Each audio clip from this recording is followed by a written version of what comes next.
Scott County and beyond. I'm Melissa Gibson from the Scott County Public Library, and we are very privileged today to offer a very different kind of Facebook Live program. This is basically craft for adults, and we are sure there are probably some younger people watching this too, and we just kind of want to say, if you ever want to try this at home, make sure there's an adult with you because it does involve some tools. But we're very pleased to have Marie Pullen today. Funky Junk Gifts, is that, yes. She's very talented, she does a lot of things, but this is the creativity part of her world where she uses found objects and what people would maybe consider as junk, and she does creative things with them, such as art and wall hangings and whatnot. So I'm going to turn it over to her and let her take it away. If you have any questions, we will try to answer them, so be sure to put them on the Facebook Live feed, and we will try to get those to her if she needs to explain anything. Marie? Hello everybody, I'm happy to be here. We actually had a class scheduled for last week, which was Earth Week, but of course we're not able to do that. But Scott County invited me to come and do a live demo instead. So you're going to get all the tips and tricks to kind of make your own upcycled wall art. So let me start with showing you just a couple pieces that I've done. Basically we use found objects. So you can see there's wood, there's spoons, little tins, corks, chopsticks, and there's different ways to hang them. And you just let your creativity drive you to do whatever you like. So this is, hopefully you can tell, it says piece. It's made of quite a few different things. And they've been attached to a piece of found wood. And like I said, all the objects are found. And this one's kind of exclusively from Corks, which is pretty easy to work with. And I'm going to show you how to do that as well. You can spell out different things. So the first thing that I do is I find wood. So this is upcycling. So I don't go purchase wood, I find it. And it's pretty easy to do. If you've got neighbors that are doing construction, you drive through your neighborhood, you will just find things on the curb. There are people taking fences down, all kinds of things. So I just find wood. This is actually like a horse farm fence. And this one's a little heavier. Keep in mind some of these are going to be a little harder wood, and it may be softer wood that you want to find in the beginning to be able to do your crafts.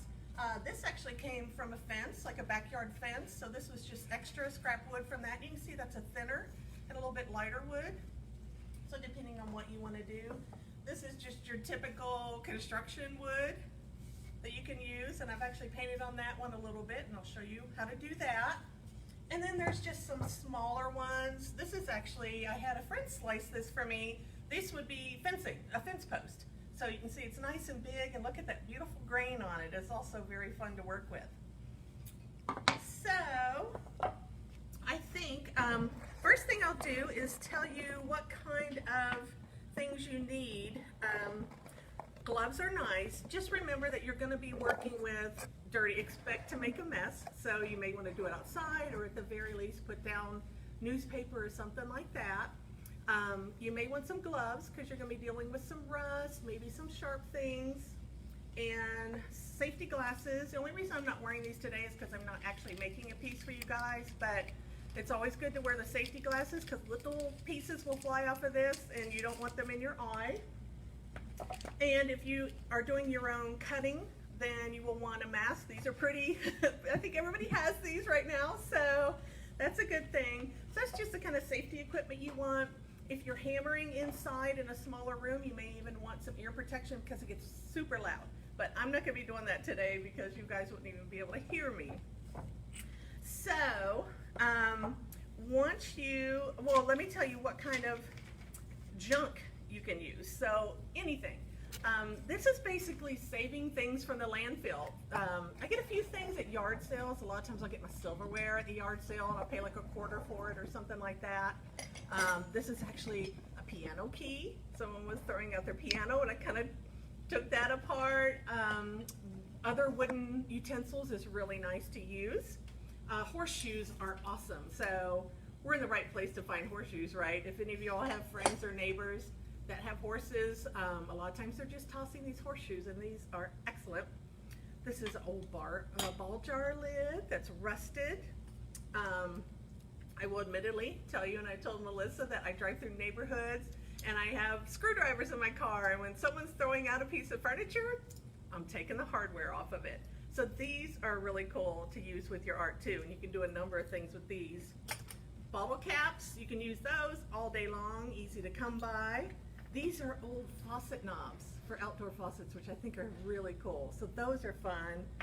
This is just a door pull or a cabinet door piece. Old checker, old poker chips. This I pulled off of an oven that was on the curb. So, like I'm saying, you can use anything to make this stuff and pull these things and have fun with them. So let's see, the tools that you will need, you're going to need probably a hammer. You will need screwdrivers. So I would suggest both kinds. So this is called a flathead, and you can see it has a flat head. It's going to go into your screw, and this is called a Phillips head, which actually has a cross on the end. So you might want both of those. And it would just depend on what we're doing, but you may need a knife. And this is why we're saying, children, make sure you got your parents around. If you guys are doing this, you should be doing it together so everybody's safe. Pliers, possibly scissors if you're using rope or something like that. But it just kind of depends on what objects you end up using as to what tools you'll need. But that's a good start. I will tell you, if you're thinking, hey, I can just glue all this onto a piece of wood, I tried that. Yeah, it was not super successful. Maybe you will be, and you can write in the comments and tell me how well it worked for you. But I have found that you really need to attach most things with a screw or a nail or some other type of actual attachment equipment. All right, so the first thing I'm going to say, I know everybody's going to approach this differently, so you may let your objects guide you and be like, oh, well, that looks like a C, and I can make, you know, this into an E, or you may have a word in mind that you want to make. I do suggest your words be 3 to 6 letters long. If you're trying to do a 12-letter word, you're probably not going to have a piece of wood big enough for that, and it's going to be super heavy, a little bit complicated. So let that guide you. It may be the pieces, or it may be the word itself that guides you. So the other thing I'm going to say that is really super duper helpful is once you do come up with your word, go ahead and sort of figure it out on your piece of wood. So let's say we're going to spell cook. So I'm going to put my C. I'm going to make this an O. I'm going to show you later how to do these corks. I'm going to make that into another O.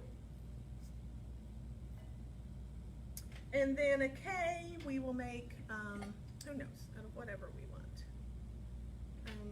Let's see, what else do I have? Another fork. And it's totally fine, at least in my opinion, if your letters go right on off your wood. I think that's kind of cool. So let's just pretend this is how I wanted to do it. The reason I set it all up ahead of time is because, A, you got to make sure it's going to fit, and you're going to need to space it correctly, because once you start attaching these, you don't want to take them apart when stuff doesn't fit. So I'm going to make sure, I'm going to be like, yes, this all fits on my piece of wood like I want it to. And then the next thing I do, once I've assembled my word, is I take off the pieces and I put them kind of in the same order. I forgot something. While I still have it on the wood, I take a photograph of it with my phone. That way I don't forget, what was I using that fork for? So I take the photograph, and you might need to look back at that. Then set them all kind of in front, and then you're going to come back to that. So that's kind of the way to lay out your design. So I'm going to show you a couple of things. A reminder, when you go and salvage your own wood from places, there very well could be nails in it. So please be aware that it's, it's probably been used for construction. It's So be aware of those nails in there, for not only for your hands, but also for your car. You won't want that to happen. All right, so one thing I want to show you is a lot of times you can see I've just used plain wood, but if you want to, you can give this a little color wash. You can paint it solid if you want to, but I tend to be such a big fan of wood grain that I like to be able to see that wood grain still in it. So I'm just going to color wash this. This is acrylic paint, just a little dollar bottle from the craft store. But I'm going to put a lot of water on this. And what that's going to do is allow the grain to show through, but still give me a little color. So if you wanted to put this in your kitchen or a particular room, or these are actually make really good gifts too if you make things for people, you can kind of match the kind of colors that they might want. So you see as I put this on, I'm still going to be able to see some of that grain. Actually, I should have long strokes here. I shouldn't have stopped in the middle. For your future reference, because we don't want those lines so much. You can do this even lighter if you want to, but we're just giving this a little bit of color. You can do it where you can see a lot of grain or a little bit, and I'm probably going to come back to that. I did forget to tell you to, you might want to sand it, just depends, but I'm going to let that dry just for a minute, and I'm going to show you what else we can do as far as sanding goes on that. But it just depends on your piece of wood whether it needed to be sanded. But sandpaper would be one of your tools should you decide to do this. And we'll come back to that. So that's how you wash it. You know, you can dry brush something, which means you don't add any water at all. You put the paint directly on your brush, you put it on your board, and you're going to find that gives it a very different look. The other thing I want you all to remember is just have fun. So you're using junk, so if you mess something up, it really doesn't matter. So don't stress out. This is really a nice thing to do, to just be creative, have fun, do it with some friends, do it by yourself, but don't stress about it. Just have fun with it. All right, I am going to go ahead and talk to you about what I call soft letters. And that means if we decide to use softer items to make the letters. So you can see all of the things that I've chosen are flexible. And so I use this, let's see, like a lot of times with a small E, you can see I use this for the E. Small E's can be a little tougher to come up with. And you can also see that I went from capital to smalls, and I just do it all the time. So I actually have a capital E in here and a small e, and I think that's perfectly fine. Capital A, capital, well, it could go either way. So don't worry about that. And even mix it up. I think that's a little funner too if it's mixed up between the capitals and smalls. So you can imagine it might be a little harder to make something like an E or a G, some things like that. So that's where my soft materials come in, and I will make something so much easier. So check this out, it's a belt, just an old belt. So you could make something with that. I mean, you could make an O. This is just electrical wire, and that would be really simple to make a softer letter out of. This one, like if you wanted to make a G, let me go ahead and cut it and I'll show you what I mean. So what I do is, you know, I kind of get the shape that I want. Normally I'd use a little bigger rope, but once you get the shape for your letter that you want, you're literally just going to use small nails, and you're going to tack that in kind of everywhere it takes a turn so that it follows the route that you want it to follow, and then you're going to have a G, just like that. The other thing you want to think about is if you've got a darker wood, you might want to use a little bit lighter materials, and with a lighter wood you can use a darker material.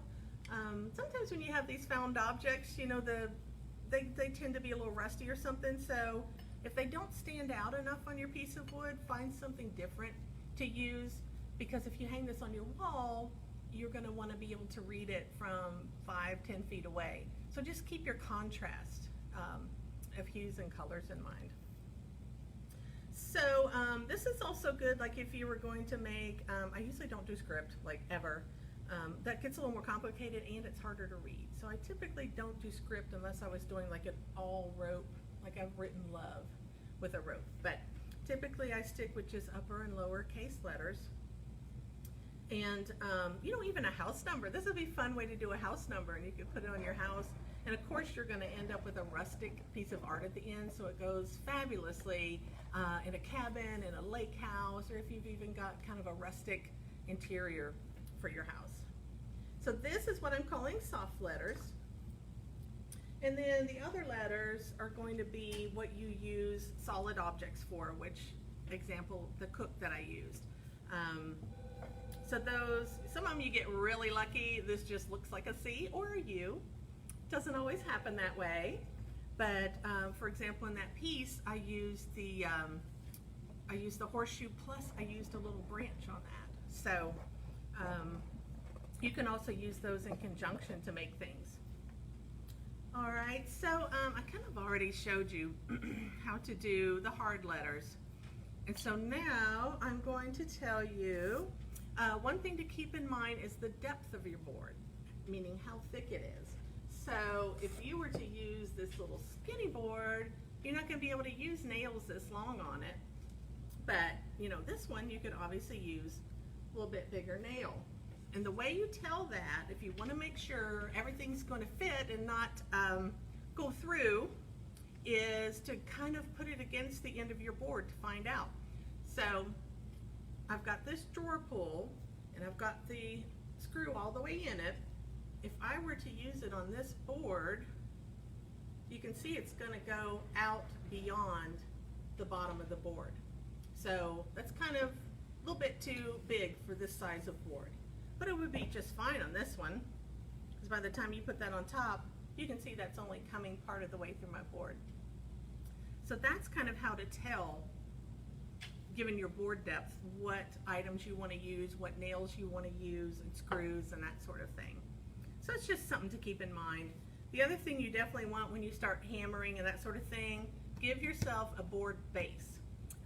You may think you gauged your nail right, but when it goes into your kitchen table, you're not going to be happy. So give yourself a little base here so that you're able to gauge your board. All right, so let me give you some other ideas. Actually, let's come back to this. I wanted this just to dry a little bit. So you can leave this like it is, but you can also come in with your sandpaper, and I like to rub down these edges a little bit. This gives you kind of a little more rustic look. I do a little bit more in the corners. So it's going to lighten that up, and it's going to make it look worn, basically. So you can get that kind of look out of your piece too, which I really tend to like that. So think about that if you do paint yours. So let me give you all, this technically isn't a word, but it is something that I've done before. So I'm just going to give you an example. Because some of your items can be functional. Let me use the bigger one and I'll show you what I mean. So this, what I've done before is I've just used a horseshoe, because we're in Kentucky and you can use a horseshoe anywhere. And then I used a drawer pull. And the way that I do the drawer pulls, so normally, of course, that's going to go through a piece of wood and become your drawer. But you'll see these little two circles that are there that the screws go into. So I put that down where I want it. This is going to be the loud part. I hit it with a hammer. And now what I have, if you all can see that, are two circles. Now I know where to drill. So, I don't have the right drill piece on, but I'm still just going to show you all real quick. So what I would do is go ahead and drill through this all the way to the back. And then I would insert my screws. Once I drilled all the way through, I can insert my screws from the back, and then they're going to screw into my handle correctly. So that's a really good tip of finding out where do I put those screws to make that handle work. But if you were to make this super simple piece, and it would make a really good gift or maybe even go in your house. What you've got is a horseshoe with a drawer handle, and then what I use this for is to hold a dish towel. So this little part holds your dish towel, and you hang this up in your kitchen. You've got a really cool rustic Kentucky sort of piece to go in your kitchen. We have anybody with any questions? Lauren Jacobs says, hey. Hi. Okay, so that's a way to just do something that's functional. Oh, I was also going to show you something I've done before that I thought was really fun is, let's do, I'm just kind of making this up so it's not going to look perfect. We know when something's too big, you just cut it off, basically. But normally I would probably cut that down a little bit. Or let's just make this, is that backwards? It's hard for me to see. Is that a D or a B? B. There we go. It's upside down, it's hard for me to tell. Okay, so let's say we're gonna spell dog. We'll pretend that other G is there because I can't hold that in place. But what I've done before is then put my little drawer holder on here. I wrote dog, I have a drawer holder, and then you hang that up and you've got a place to hang your leash. So, like I said, just get creative with it and have a lot of fun. And sometimes you might be doing something for yourself or friends, but think about making something homemade for your friends. Or Mother's Day's coming up, Father's Day's coming up. Nobody can shop for Dad. He would love something like this. All right, so let's see. The next thing I want to show you is how to work with bottle caps. Bottle caps are wonderful. They're like these little corks that I'm showing you. You just shape them into anything that you want. But what you don't want to do is take your nail and hammer on that from the top, because then you're going to squish it. So to prevent that from happening, we're going to turn it upside down and grab a nail. These are roofing nails, by the way, and those are really nice because they have a big head, so those will hold things on sometimes for you.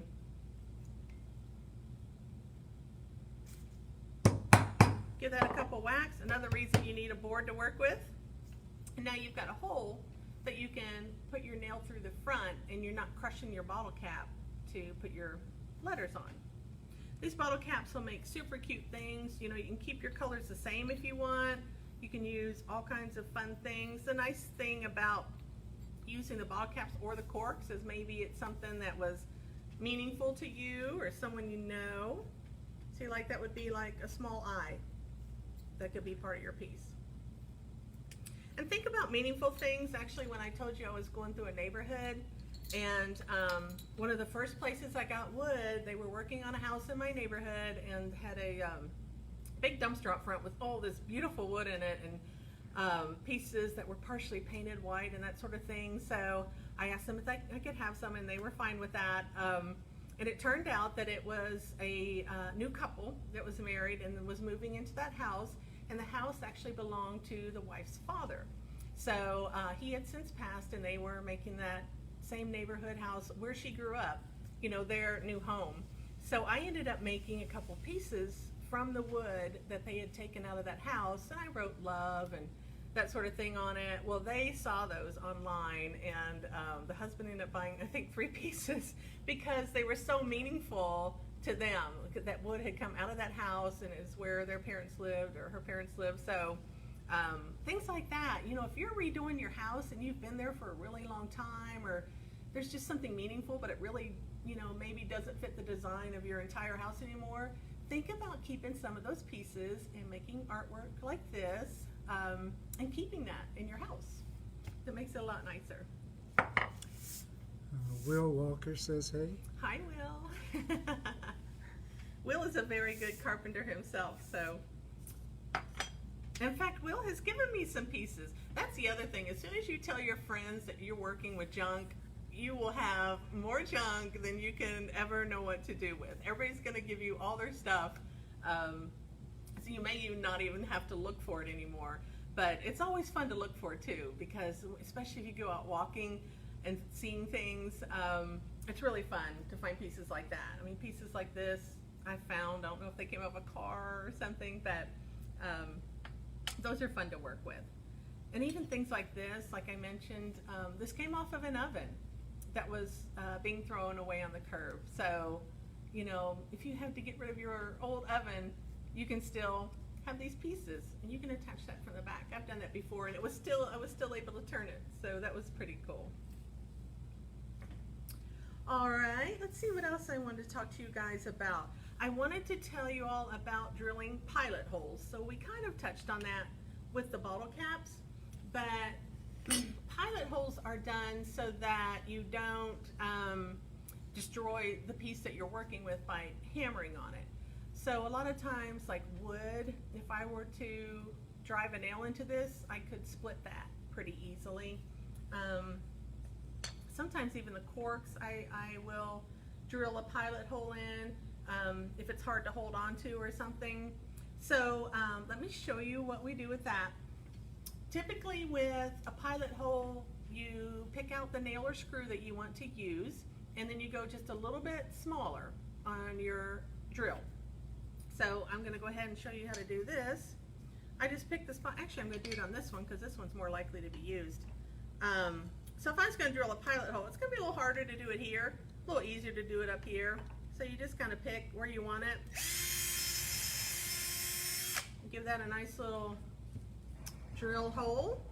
And now when I put a nail into that, I'm not going to crack that piece. So that's something you want to think about, is drilling pilot holes. Another piece I used a pilot hole on was this one.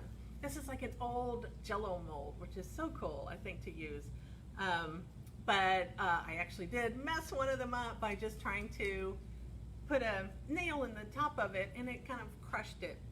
So be thinking about the pieces that you use, and do you need to drill a pilot hole, and especially if you start working on it and you see it denting or cracking, stop and make your pilot hole so that you're able to not mess up your piece. This one, I will say, you don't always have to, of course, you can't always probably use items that specifically relate to your word, which is fine. That doesn't matter at all. This one does, and I really like this one. I sell these pieces too. This one I refuse to sell. Hey, I love to cook. But once I made this one, I'm like, no, I can't sell this one. It's so cute. But so, you know, chopsticks, a ball jar, wine, all of these things have to do with cooking. So that just makes it kind of fun too. Another thing I did, I will tell you all, in relation to things that are meaningful, is I had another couple approach me, and they were going to be married, and the boyfriend went to his girl's apartment and got some of the corks of the wine that they had had together on their dates, and he gave those to me, and then I created a sign. Actually, it was much like this one that said love, but it was made out of their specific corks. So she cried, of course. So that's something really fun to do. Save things that are meaningful to you. If you go on a special trip or have a first date or whatever, save those things that are meaningful, and you may find that you can make something super cool with them later. So I am going to show you how to cut these corks. To cut them long is not super easy, let me just say that. So you'll have to give yourself a little time. You probably want to maybe practice on a cork that is not meaningful to you the first time you do it. But so what we're trying to get to is cut it more or less in half, and I can't tell you that I'm even super great at cutting it right down the middle. But one thing you want to look at is there a design that you're trying to preserve? So obviously you don't want to cut through the middle of that design. We want to cut on the back of that.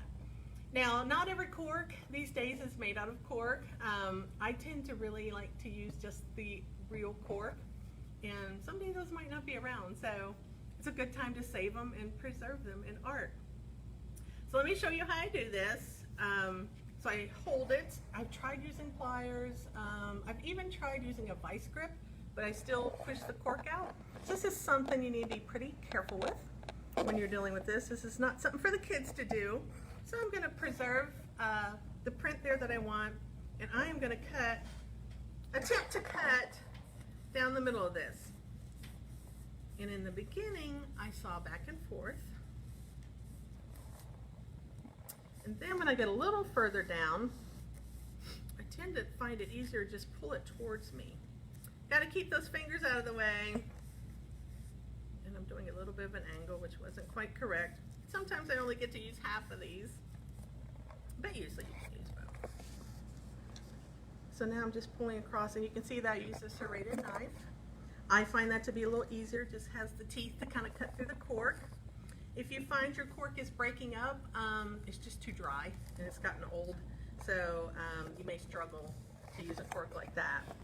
You can use the entire cork, but I like them to lay flat. They kind of don't set on the piece right, I don't think, if you're not cutting them.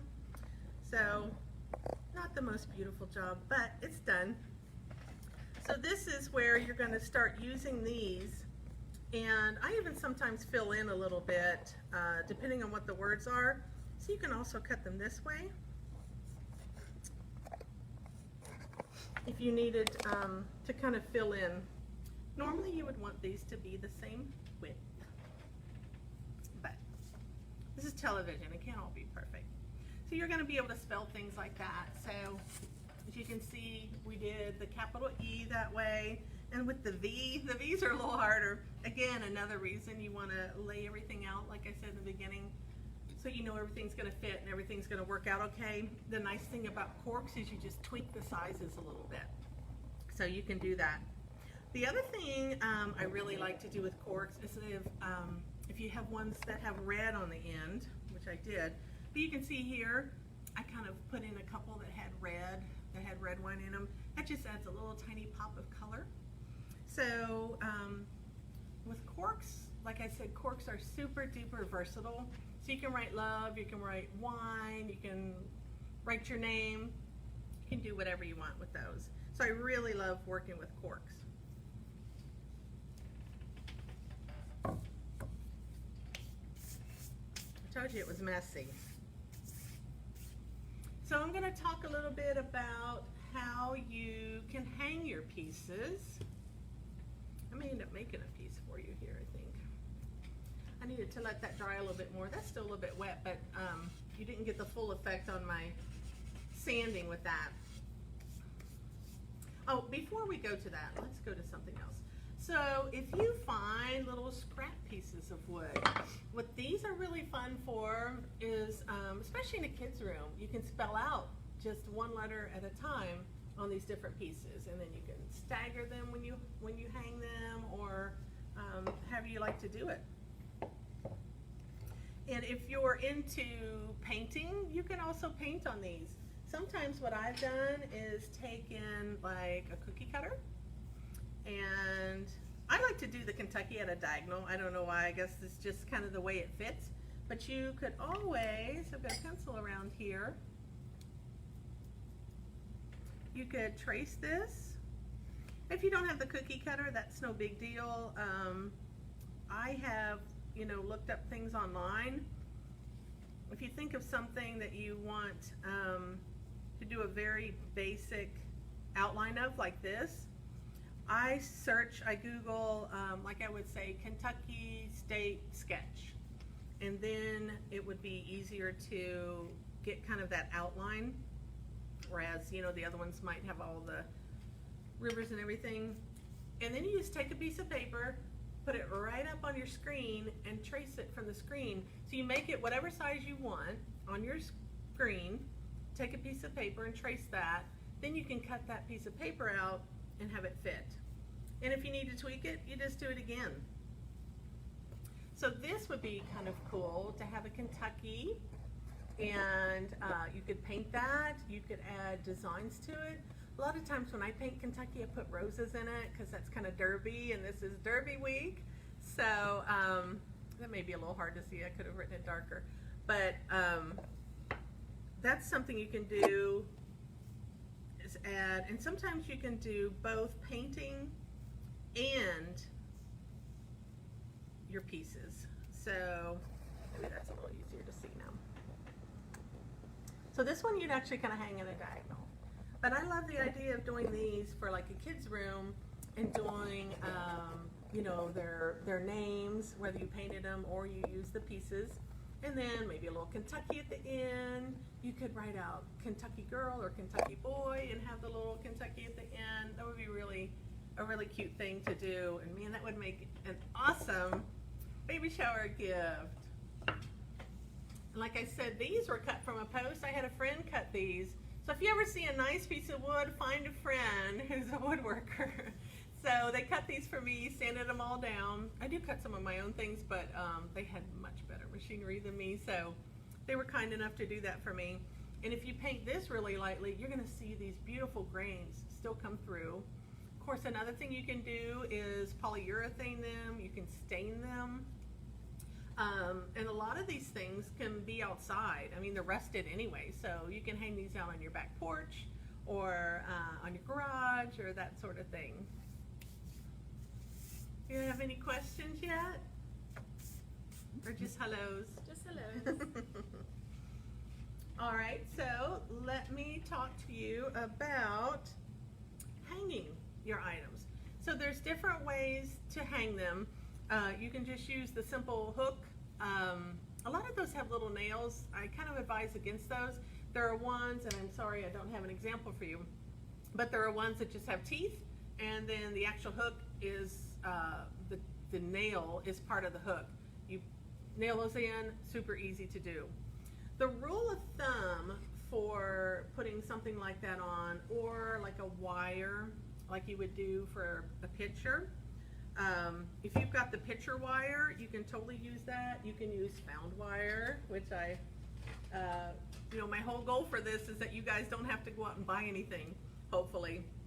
So you could stretch this out and make this into what you needed, and then you don't even need technically what they use to hang pictures. You could just wrap this around a nail and put it in. But the rule of thumb when you're doing some sort of wiring or doing your hook is to go 1/3 of the way down your piece. So what you're going to do is measure it. And to make it easy, we're going to say this is 6 inches. So 6 divided by 3 is 2, which means we're going to go 2 inches down from the top. And you're going to want to mark that because you're going to want it to be the same on the other side, right? So you're going to do that on the other side too, and go 2 inches down. And then you'll know where to put your wire for nice hanging. Now it's up to you. Of course, if you don't want your wire to stick out of the top, and it can, doesn't matter, then you're going to need to do it a little tighter. And you're also going to need to just leave a little give, that when you hang that onto the wall, it is going to pull that wire up a little bit. So keep that in mind.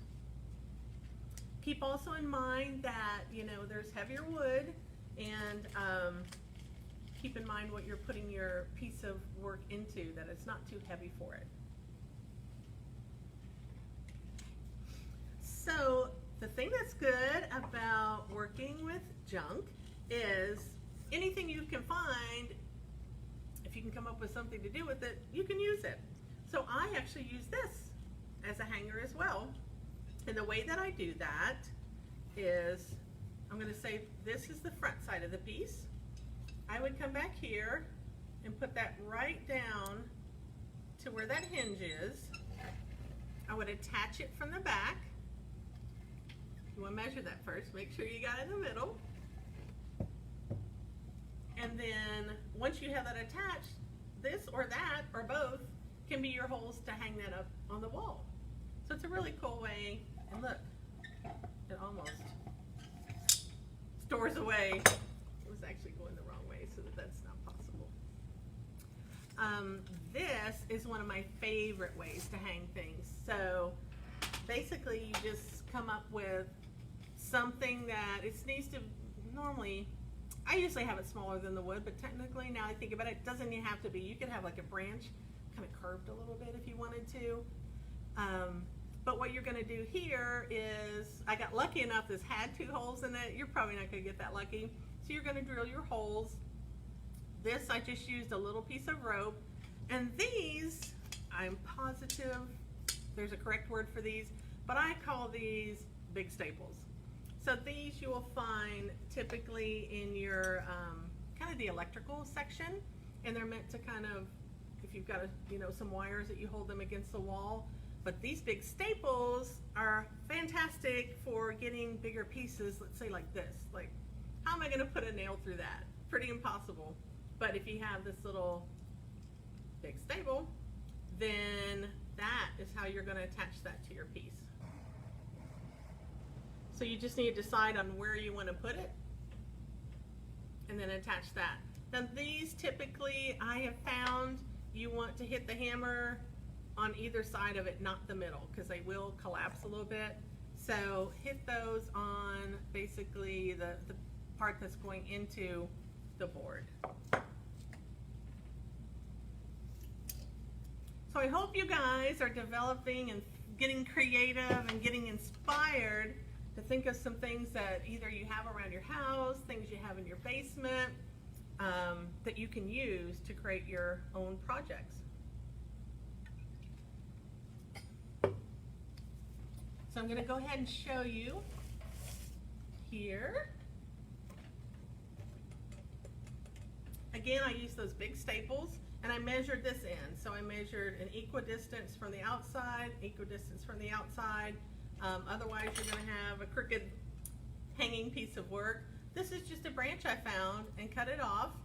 And I typically, once I tie the strings on, I'll put a nail in that too, so it doesn't slip off, because you don't want it slipping off and you're trying to hang it or later. So both of these have kind of a nail, and I did it where you can't see that from the front.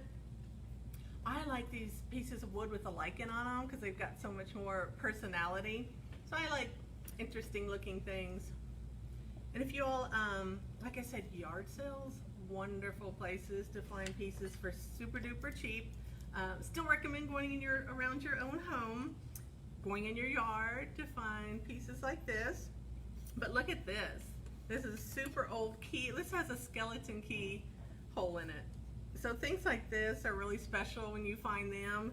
You may find things like that in an estate sale. You still may find them on the corner. It's amazing what people will throw away.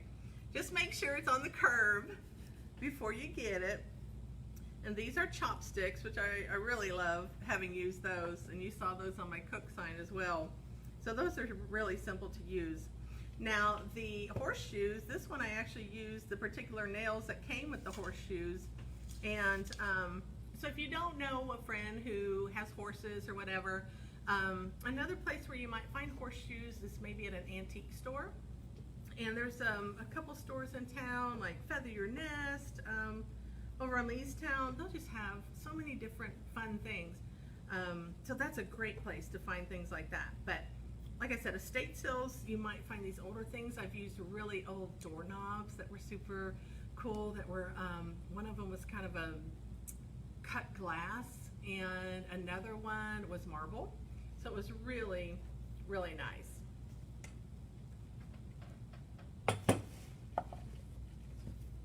Okay, let's see if we can do this now. I wanted to show you a little bit more of this so you got a better feel. So I wanted it to dry a little bit before I could do it. Sandpaper is your friend when you want to make something look kind of rustic and older. But see how you can see the white through those corners now? And sometimes I'll still come right through here and do it some more.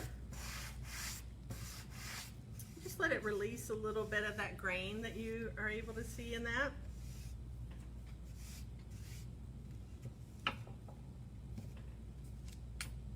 Okay. So let's go ahead and let's kind of do one so you guys can see it. I think I'm going to kind of cheat and do the cook again so that you can just see that. That's such an easy one to do if you've got a friend that loves cooking and makes it easy. I think I'm going to use partial bottle caps for that. That's going to make it super simple for me to do this K pretty quickly for you. This one has a fish on it. We're going to mix up those colors. Oh, another thing that when I mentioned this little, it's a very old checker piece. If you've got, let's say you've got an old game that you and your family used to play and you've lost half the pieces to it, this is a perfect way to use that because it's so much fun to still have those pieces somewhere, you know, as a piece of art or something.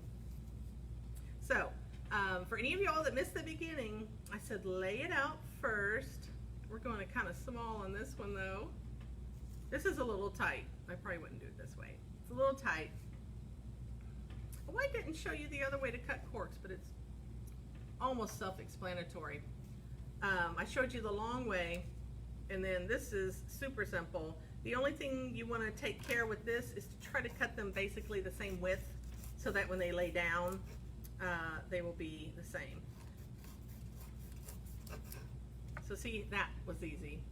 Cutting it the other way, not as easy.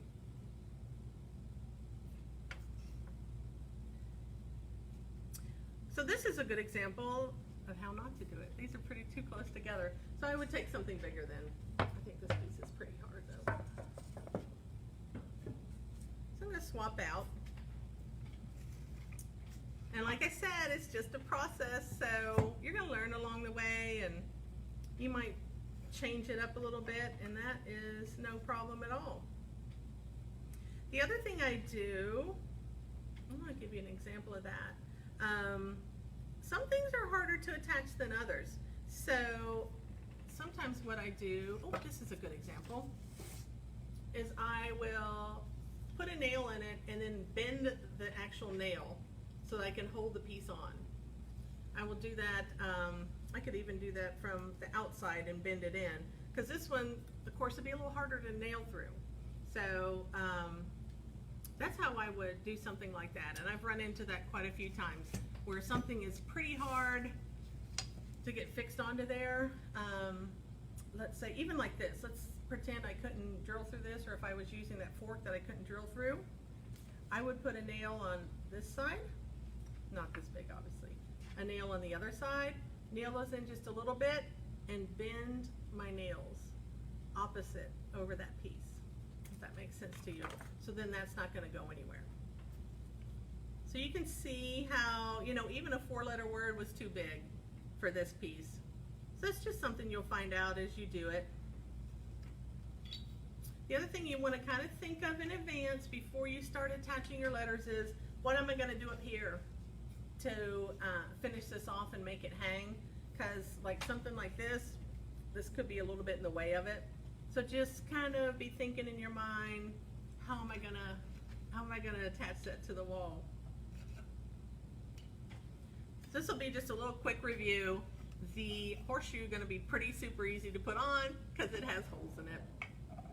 This one, I think I'm going to, I might try to put a nail through it, and it might work, and if it doesn't, then I'm going to do that differently. These just boom, boom, boom, put little nails right through them. With these, don't forget you want to turn them over and do a pilot hole in those from the back side so that you don't crush your cap when you do it. And this guy right here, I already drilled a pilot hole in it. The reason I did that, because you don't want it to split.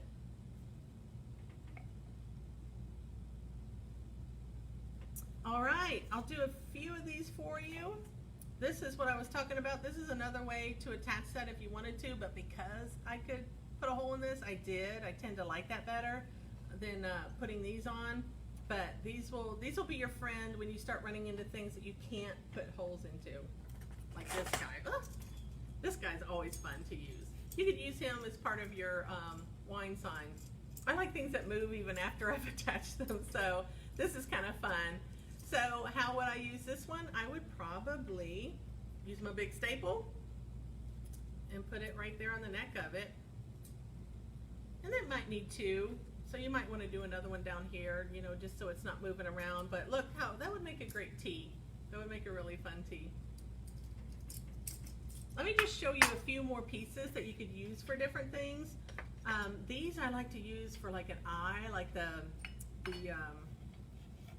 top of an eye, like a small eye would be really fun. Super easy to attach, has a hole in it. So you can go that way with that.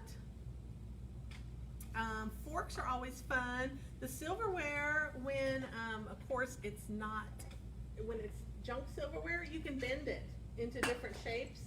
I'm trying to find one I can show you. But you can bend, let's say you can bend a spoon into a C, which is kind of cool to do that. Piano key, you won't find that very often. And the chopsticks I find super fun to work with. All I do is start cutting on them to whatever size I need them. For example, the way I did this K. I left two of the sticks together to make that back part, and then these laid over each other. And I think this is my exception when I told you glue isn't going to work very well. Since these are two of the same products, glue actually worked on that. But when you try, glue doesn't work very well with metal. So that's typically why I said I use virtually always some kind of nail or screw to attach things. Okay. No questions from the audience? Mm-mm. Nope. So, let me just show you a couple other little things then. Scoop from a yard sale. How cute would that be? I could make my K out of that for cook. This is just, you know, a paint stir. You can cut that down and use that. I'd probably cut that in half, like at an angle, and I could make the other part of my K out of that. This is something else you're definitely going to want to drill a pilot hole in, because you will split that right down the middle. This isn't very strong wood that you'll want to drill a pilot hole in. Again, I encourage you to use things, you know, little games that you were going to throw away from your house, games that your kids have played with. This would be such a cool way to kind of preserve that for them. And this is something you would have to drill a pilot hole in also, but you can see I've got such a small tip on this that I could drill a pilot hole on this, and I've done it before and it shouldn't break. The one other thing I wanted to show you, and this is, you're going to use this more perhaps if you were trying to put on one of those handles, is you might, if you have a drill, you might need to do a sink hole, and that takes a bigger piece. Where I put those?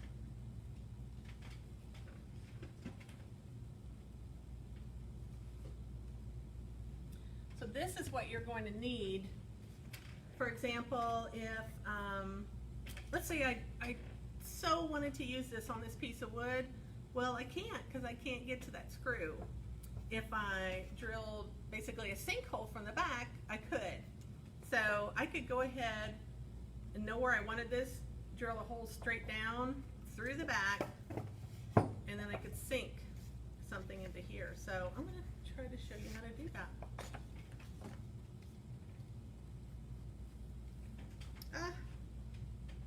We'll get that later.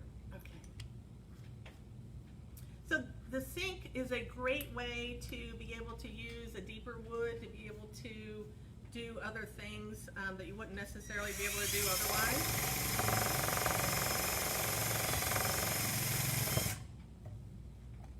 So if this was the back of my piece, I could use a shorter screw and attach something to the front to that. So if you've got these things, those are really great to have. All right, you guys, well, I am hoping that you had a great time watching this. I hope it gets your imagination going, and now when you go walking and you see some really cool stuff, save it and make a piece of art out of it and keep it out of the landfill. All right, I'm Marie Pullen. Thank you for joining me, and we will see you next time.